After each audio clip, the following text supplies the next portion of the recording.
Hello twelfth class, कैसे हैं आप सब। विद्या एकेडमी में आप लोगों का स्वागत है। यहाँ पर हम लोग आपके लिए आज एक चैप्टर फर्स्ट लेके आए हैं, हिस्ट्री का चैप्टर फर्स्ट। ठीक है, हिस्ट्री का चैप्टर फर्स्ट आपके लिए लेकर आए हैं, जिसके अंदर कॉल कर लो मम्मी को। जिसके अंदर क्या है, हड़प्पा मोहर के बारे में बात कर रहे हैं। ये हड़प्पा सभ्यता जो है वो कहाँ बसी हुई है, एक सिंधु घाटी के पास बसी हुई है। इसके लिए इसके बारे में जानकारी के लिए लोगों ने सबसे पहले किस चीज़ का सहारा लिया। एक तो जो लिपि मिली वो, दूसरी जो यहाँ पर मोहर मिली वो, तीसरी जो जानवरों की हड्डियों के अवशेष मिले वो, जो जानवरों की हड्डियों के अवशेष मिले वो। ठीक है, उसके द्वारा हड़प्पा सभ्यता का क्या करा, अनुमान लगाया। और इसके ऊपर इन्होंने इसका आरंभ, इसकी बस्तियाँ, इसकी संस्कृति, इसकी शैली, कौन कौन से नगर, कौन सा किला, निचला किला, दुर्ग, निचला शहर, ऊपरी शहर, इन सब के बारे में इन्होंने इस चैप्टर के अंदर क्या करी है, बात करी है। पहले हम एक बार देख लेते हैं कि इस चैप्टर के अंदर क्या क्या टॉपिक्स हैं। तो सबसे पहला टॉपिक हमारे पास आरंभ है। दूसरा क्या है हमारे पास, निर्वाह के तरीके, बात हो गई। तीसरा क्या है हमारे, कृषि प्रौद्योगिकी। और चौथा क्या है हमारे पास, तीसरा हमारे पास हड़प्पा संस्कृति योजनाबद्ध के शहर हैं। उसके बाद इसी में हमें नालों का निर्माण है। इसके बाद हमारे पास गृह सातपत्य किस तरह के होते थे वहाँ पे। उसके बाद हमारे पास सामाजिक भिन्नताओं का अवलोकन क्या है, विलासिता, शोधान विलासिता की खोज, शिल्प उत्पादन के विषय में क्या जानकारी है, इसके बारे में बात करेंगे। फिर हम माल प्राप्त संबंधी नीतियाँ क्या हैं यहाँ पर, इसके रिगार्डिंग यहाँ पर हम बात करेंगे। फिर सुदूर क्षेत्रों का संपर्क क्या है, फिर यहाँ पर मोहरे, लिपि, बाट किस तरह के होते थे, प्राचीन सत्ता, प्रसाद, शासक, ये सारे टॉपिक आपको यहाँ पर देखने को मिलेंगे। टोटल चैप्टर जो है आपका ये यहाँ पर मोस्ट प्रॉबेबली मेरे हिसाब से 11 या 12 टॉपिक्स में बटा हुआ है, 11 टॉपिक्स में बटा हुआ है। ठीक है, सबसे पहले हम लास्ट पेज पर आते हैं। लास्ट पेज पर आपके बुक में, एनसीईआरटी की बुक में कुछ इस तरीके के कालखंड दिए होंगे। कालखंड रेखा 1, कालखंड रेखा 2, दो तरह की चीज़ें हैं। यहाँ पर अगर मैं बात करूँ तो 20 लाख वर्ष निम्न पुरा पाषाण काल था। पूरा पाषाण काल मतलब, पूरा पाषाण काल का मतलब ये है कि जिसमें पाषाण की बात हो रही है। पूरा पाषाण मतलब यहाँ पर जो भी काम हो रहा है ना वो पत्थर से हो रहा है। किससे हो रहा है, पत्थर से। पत्थर के औजार बनाना, पत्थर की चीज़ें बनाना, पत्थर से हर काम करना। फिर इसी में मध्य पाषाण और उच्च पाषाण। अब मध्य पाषाण आया 12, फिर नव पाषाण आ गया। नव पाषाण में लोगों को किस चीज़ के बारे में पता चला, लोगों को पता चला कृषि के बारे में, कृषि के बारे में। और फिर पता चला पशुपालन के बारे में कि वो पशु भी पाल सकते हैं। अब कौन सा पालना है कौन सा नहीं पालना वो ऊपर पढ़ेंगे अभी। फिर उसके बाद ताम्र पाषाण आ गया। अब देखो ताम्र पाषाण से ही पता चल रहा है कि ओबियस सी बात है किसी धातु के बारे में बात कर रहे हैं। यहाँ पर किसके बारे में बात कर रहे हैं, धातु के बारे में। और धातु के बारे में कौन सा पता चला, तो यहाँ पर सबसे पहली धातु जो है वो तांबा। कौन सी धातु के बारे में पता है, तांबा। पहली बार अगर धातु प्रयोग में लाई गई तो वो कौन से में लाई गई, वो लाई गई आपके लिए क्या, तांबा। और कौन से ईसा पूर्व में आई थी, तो 6000 में आई थी। और सबसे पहली धातु कौन सी है आपकी, ताम्र पाषाण है। एक मिनट,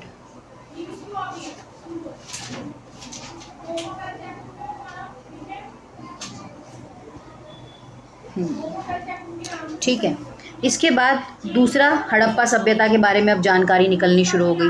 हड़प्पा सभ्यता की जानकारी मैंने आपको बताई थी। सबसे पहले इन्होंने क्या करा, मोहरों को निकाला। फिर इन्होंने क्या करा, लिपियों के बारे में ज्ञान करा। फिर इन्होंने जानवरों के जो अवशेष होते हैं, जानवरों के जो अवशेष होते हैं उसके अलावा उसके साथ इन्होंने हड़प्पा सभ्यता की जानकारी निकाली। आगे की बात करूँ मैं 1000 ईसा पूर्व में आरंभिक लोहकाल, महापाषाण, शवाधान। अब लोहकाल मतलब यहाँ पर फिर दूसरी धातु का सर्च हुआ, वो है लोहा। फिर ऐतिहासिक काल, जो भी चीज़ें इनको मिलती चली गई उसको ये सभ्यता की हिस्ट्री में क्या करते चले गए, ऐड ऑन करते चले गए, जोड़ते चले गए कि ये सभ्यता में इस तरह के जानवर होंगे, यहाँ पर इस तरह के बर्तन होंगे, यहाँ पर इस तरह के औजार होते होंगे, यहाँ पर ऐसे जानवर पाले जाते होंगे, ये लोग इस तरह से रहते होंगे। ये सारा का सारा आर्कोलॉजिकल सर्च मतलब कि ऐतिहासिक काल शुरू हो गया यहाँ पर, जिसके अंदर क्या हुई, सर्च होनी शुरू हो गई। ठीक है, अब मैं बात करूँ यहाँ पर काल रेखा द्वितीय की, तो सेकंड की बात करूँ तो यहाँ पर विकास के चरण स्टार्ट हो गए, जैसे कि मोहर बन गई। ठीक है, फिर उसके बाद दयाराम साहनी ने हड़प्पा के जो भी उत्खनन मतलब कि वहाँ पर खुदाई चालू हो गई। अब खुदाई के दौरान जो भी चीज़ें इनको मिलती चली जा रही थी वो उसको ऐड ऑन करते जा रहे थे अपनी हिस्ट्री में, हड़प्पा सभ्यता की हिस्ट्री में उसको ऐड ऑन करते चले जा रहे थे और लिखते चले जा रहे थे कि ये चीज़ हमें यहाँ मिली, ऐसे यहाँ पर हुआ करता था, सब अनुमानित होता है। मोहनजोदड़ो में उत्खनन का प्रारंभ हो गया, फिर IRM व्हीलर द्वारा हड़प्पा का उत्खनन, ये सब चीज़ें जो उन्होंने उत्खनन किया वो सारे आर्कियोलॉजिस्ट आपको यहाँ पर दिखाई देते हैं, तो ये इतना इंपॉर्टेंट नहीं है। जैसे कि देखो यहाँ पर ये आपको एक चीज़ दिखाई देगी, ये एक हड़प्पाई शवाधान है कि इस तरह से पहले यहाँ पर लोगों को दफना दिया जाता था। ठीक है जी। अब हम चलते हैं यहाँ पर सबसे पहले फर्स्ट चैप्टर की तरफ, मतलब फर्स्ट टॉपिक की तरफ चलते हैं यहाँ पर कि आरंभ क्या कहता है इसका। ठीक है, आरंभ क्या कहता है, एक मिनट।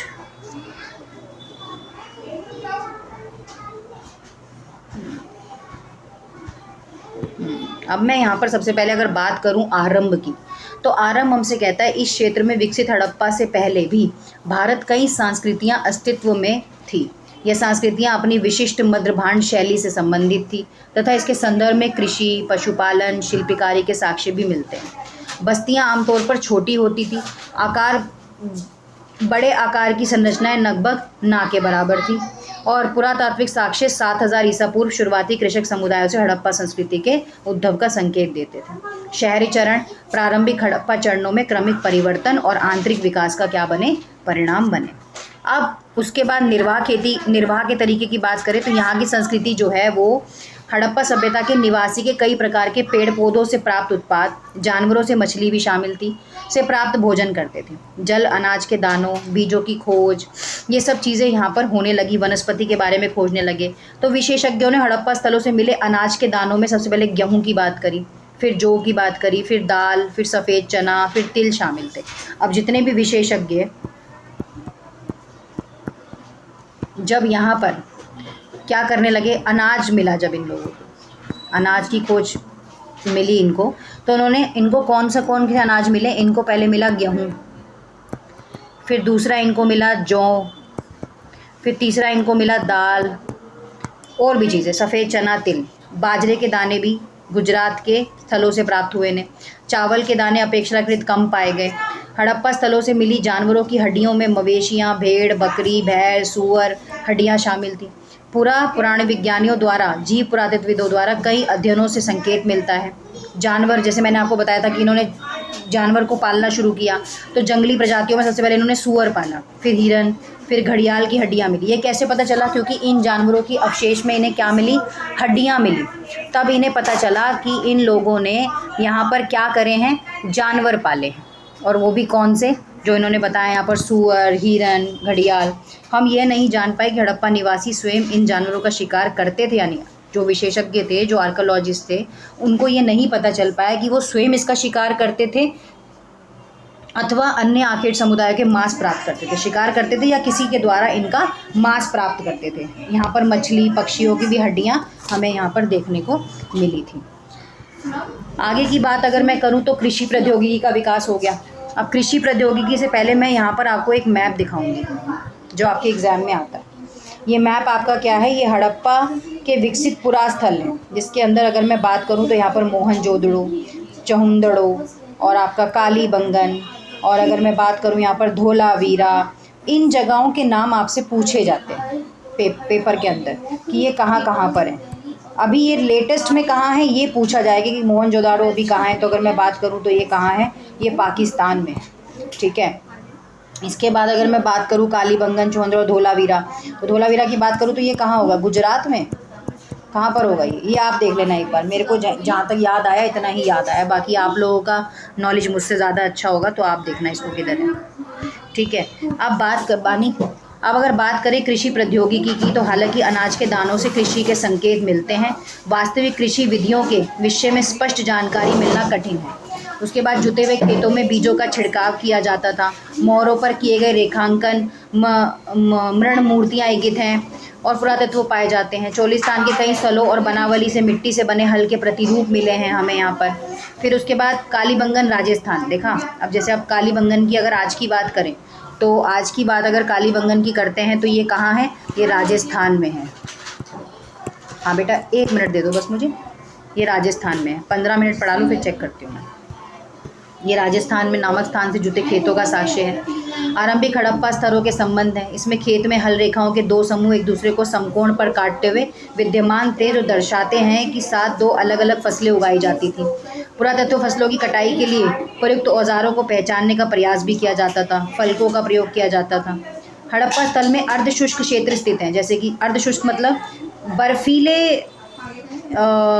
इलाके बोल सकते हैं इन्हें। अर्धशुष्क मतलब बर्फीले, जहाँ पर कि अफ़गानिस्तान में शुर्तगई नामक हड़प्पा स्थल से नहरों के कुछ अवशेष मिले हैं। पंजाब सिंध में नहीं मिले। प्राचीन नहरें बहुत पहले ही गाद से भर गई हैं। कुओं से पानी का प्रयोग सिंचाई के लिए किया जाता था। धोलावीरा गुजरात में, देखूँ मैं अब सही हूँ मैं गलत हूँ। मैंने ये बताया कि धोलावीरा कहाँ है, गुजरात में। I am absolutely right, 100% marks मिलते हैं मेरे को, है ना। धोलावीरा कहाँ है, गुजरात में। कृषि के लिए जल संचयन हेतु यहाँ पर चीज़ें आपको देखने को मिलती हैं। अब जैसे इसकी बात करें तो ये एक सालन पत्थर का नाम दिया गया था इसे, सालन पत्थर, जिसको हम लोग आज के टाइम में सिलवट्टा टाइप्स बोलते हैं ना, वैसे ये लोग भी इसको मसाला वसाला पीटने, तो वो नाम से पता चल रहा है सालन पत्थर। हाँ, सिलवट्टा, सालन पत्थर, ठीक है। इस चीज़ से चकिया भी लोग यूज़ करते थे। अब यहाँ पर अगर आप देखोगे तो ये एक साक्ष्य की तरफ पर जलाशय इसके राजगिरी कार्य पर ध्यान देने के लिए यहाँ पर है। ये कुछ आपको यहाँ पर ऊपर औजार दिखाई दे रहे हैं फसल की कटाई के लिए धातु के औजार बने हैं। तो सबसे पहले धातु तांबा है, और उसके बाद जो सेकंड धातु हमें दिख रही थी वो कौन सी दिख रही थी, लोहा दिख रही थी, है ना। दो धातुओं की यहाँ पर हमारे लिए क्या है, खोज है। अब अगर मैं तीसरी बात करूँ यहाँ पर, तो हड़प्पा संस्कृति के योजनाबद्ध शहर कि अगर मैं बात करूं तो हड़प्पा सभ्यता सबसे अनूठा पहली शहरी केंद्रों का विकास था। आइए ऐसे एक केंद्र मोहनजोदाड़ो और सूक्ष्मता से देखते हैं। हालांकि मोहनजोदाड़ो सबसे प्रमुख पुरा स्थल है, सबसे पहले यही स्थल जो है हड़प्पा सभ्यता में खोजा गया था। अगर बात करें सबसे पहले कौन सा स्थल की खोज हुई थी, है ना, प्रथम स्थल खोज, अगर इस तरह से इसको याद करें तो यहाँ पर नाम आएगा मोहनजोदाड़ो। कई बच्चे इसको मोहनजोदड़ो भी बोलते हैं, तो कोई दिक्कत नहीं है। अब यहाँ पर क्या है, बस्ती दो भागों में विभाजित थी, छोटा किला था, बड़ा किला था। इसके बारे में अब हम करेंगे बात कल। आज इस 12 से 15 मिनट की आपकी क्लास होगी, इससे ऊपर आपकी हिस्ट्री की क्लास नहीं होगी, जिसको आप बहुत आराम से सुन भी लोगे और आपके लिए टॉपिक जो है वो बोरिंग भी नहीं होगा, ठीक है। चैनल को please like share and subscribe ज़रूर कीजिएगा। Thank you.